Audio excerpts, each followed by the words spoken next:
Hi, welcome back to part 2 of learning how to scan energy with your hands.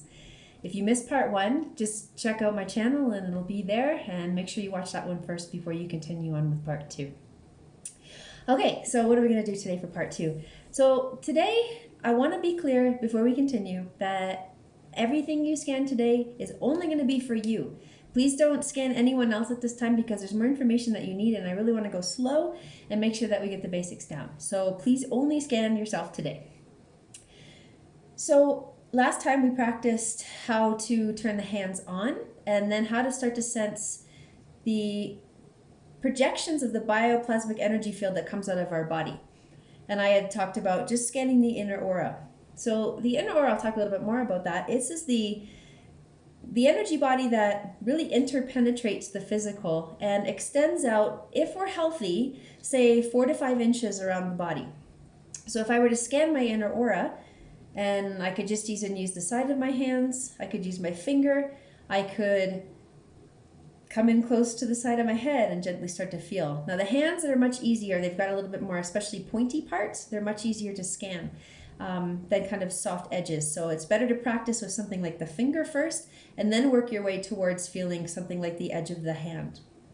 So you can see like I'm really scanning this side edge here and trying to find the edge where the bioplasmic field comes out.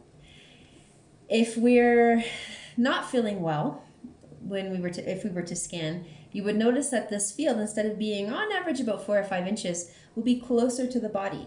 Generally, if we're not feeling well, if our energy's low, if we've done something to take our energy out of our body, and I'll explain that in a minute, it starts to go down.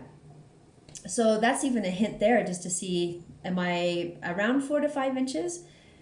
What I also can do is sometimes say, what's my normal healthy range? Because everybody's a little bit different. If you do a lot of yoga, you do a lot of healing, you do a lot of kind of spiritual practice or breathing, pranayama, anything like that that brings energy into the body, your inner aura is going to be larger, just as normal. So even if I say, what's my normal, and I come in to scan, maybe mine's 6 inches, we don't know. So once we set that baseline, we kind of know where we should be.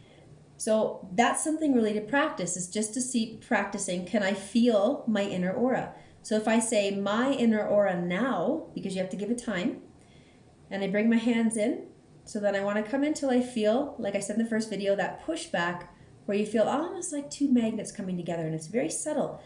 It's very important, again, to turn the hands on first so that those subtle sensations, those subtle energies, you can start to really feel them. And make sure you're breathing in slowly and out slowly. Regular breath always helps. So once you've got that down, your next exercise is going to be seeing what happens when you have, let's say, a negative thought about somebody.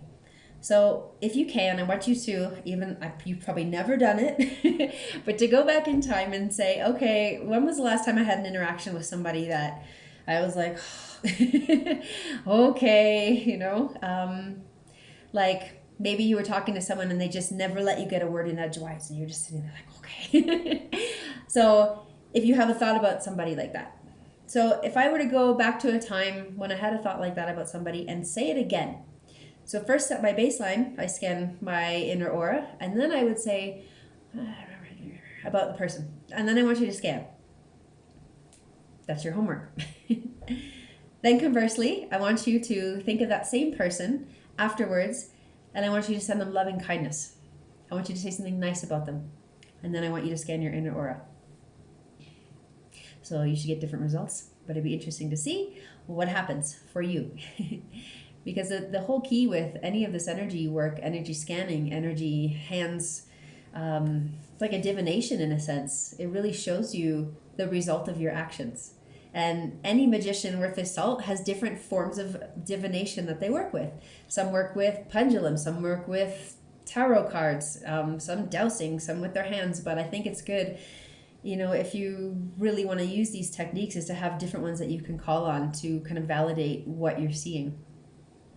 The last one that's super cool that I want you to try is, if you imagine, and this is actually a video Master Choa Koksui posts on the internet, and I think I posted it on my Facebook page.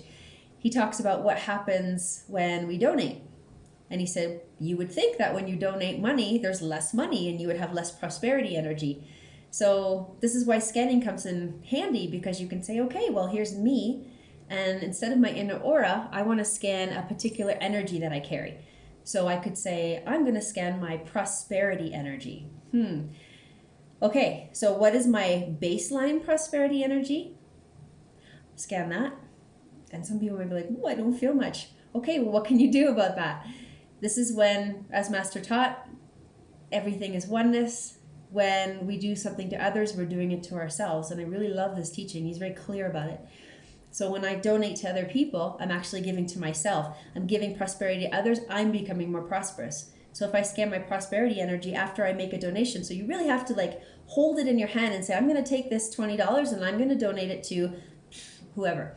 And you say that. And then afterwards, scan prosperity energy again and notice the difference. It's huge. So it's really interesting just to even scan, like, do I have prosperity energy? Do I need to work on my prosperity energy? These sorts of things. So this is your homework for lesson 2, and I'll be back with some more. We'll go slowly. And thank you so much for tuning in. If you like what you're seeing and you don't want to miss any more videos, please subscribe to my channel and click like if you're enjoying these videos. And thank you so much for tuning in. Have a wonderful day.